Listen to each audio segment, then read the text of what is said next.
This is a follow-up video brought to you by the Sinnoh gang from Jubilife City. I waited 12 years for the Sinnoh remakes. I knew they were coming eventually, as the Gold and Silver remakes were made, and those came out 1 year after Platinum. Being as amazing as they were, 5th grade me had dreamed about everything the future could offer for Sinnoh. More origin forms, a 3D distortion world, more backstory for the detective named Looker, and of course, to relive the hype of Cynthia. Before I destroy her entire team with my buffed up Infernape. With the assistance of Dialga. Had to get through that Garchomp somehow. Looking back, it was best that I didn't know what the future would actually hold. Pokemon Brilliant Diamond and Shining Pearl.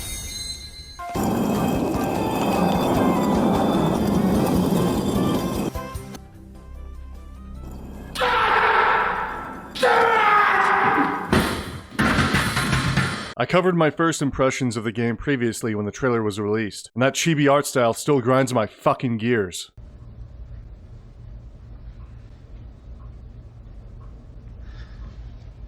Look how they massacred my boy. With the games being out now, the community has already done their work of dissecting this cash grab experiment. I've also decided, with the community feedback in mind, that I'm not going to buy it. I predicted in my last video that the remakes would be listed for $60. I was right, and they aren't worth the money. When they go on discount, even then are they worth the time? Probably not, as I'd rather spend that time playing other games that are more deserving of a playthrough. Another thing I predicted was that the Distortion World would be DLC. I was wrong. Instead, it's not even in the game, unless you consider the Distortion Room.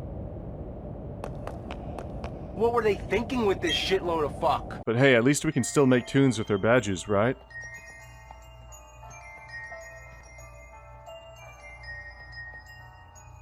I don't know what this product is supposed to be. They said that they were going to stay true to the originals, Diamond and Pearl, yet they've added some aspects from Platinum. At that point, they should have just went all out with the Star Platinum version. If you want to know everything about the disgrace that is Brilliant Diamond and Shining Pearl, I recommend these reviews. They put a lot of effort into them and covered more than what I'm willing to cover. Every single battle theme but one, the wild Pokemon encounter, was unfinished and was instead replaced with a bunch of ear-grating placeholder songs that sounded worse than the originals.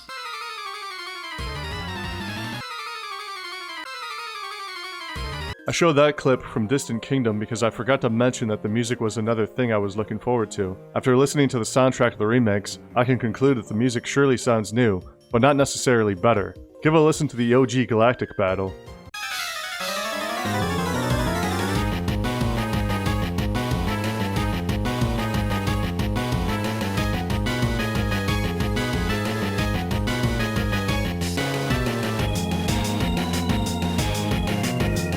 Okay, now listen to the new version.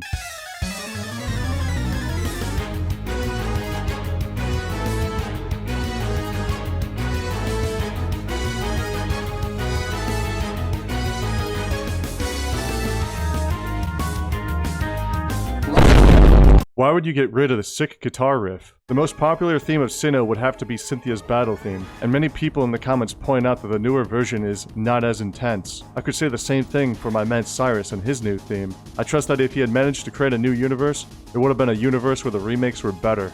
Master Cyrus! Do not look for me.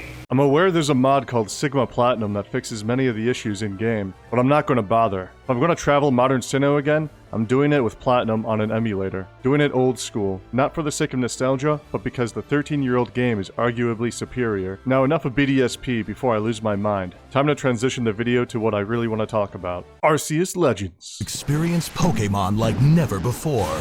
It's far from perfect, but it's great. As a classic player, I never cared for the open world, despite it being a cool concept. Same thing with 3D Pokemon. As a kid, I enjoyed Colosseum, which was 3D, but preferred sticking to the traditional top-down style. All I ever asked for was for more places to explore, like how the Silver version had 2 regions, Johto and Kanto. When Nintendo released Sword and Shield, they introduced the open area. That still didn't intrigue me. But with ARCEUS Legends, I'm now willing to let go of old traditions to support this new direction of open-world Pokemon. Here's some things the game does great. Without battle intro cutscenes like in old games, battles are done faster. In addition, you can capture Pokemon without having a battle at all. As silly as it sounds, running away from a fight can simply be done by running away.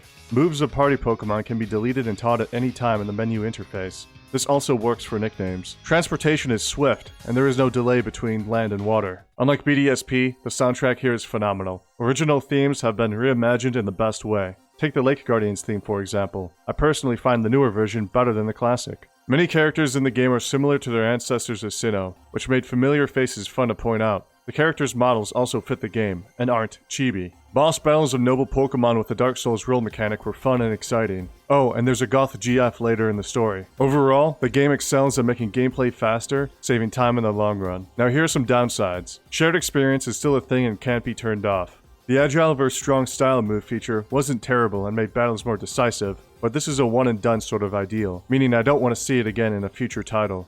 Unlike previous titles where you can store almost unlimited items, you have limited space in your bag, and it can only be expanded one slot at a time by purchasing it from an NPC. Purchase cost increases with each slot, so it can get very expensive. This feature was definitely not necessary. There's a bit of pop-in with the land, but it never bothered me too much. I did notice that the world seemed a bit empty at times, lacking detail. This is more than likely because the game was rushed during development. Even though I dreamed of more origin forms, this looks wrong and disproportionate. Like a bodybuilder who doesn't train legs. Those are the negatives, and at this part of the video I was going to explain the whole story of Arceus Legends. But no, I don't think I will. No. No, I don't think I will. Besides the fact that there might have been too much dialogue at the start, roughly a half hour of it, the story had the potential of being much more.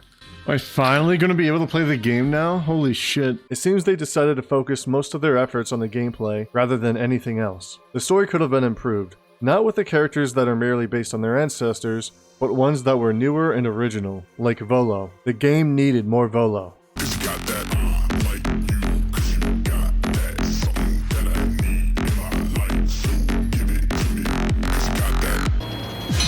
This was the icing of the cake. This is what really made the game for me, besides the gameplay. I only wish they had an open distortion world and had more backstory for Volo. Perhaps that's just too much to ask for from Nintendo nowadays.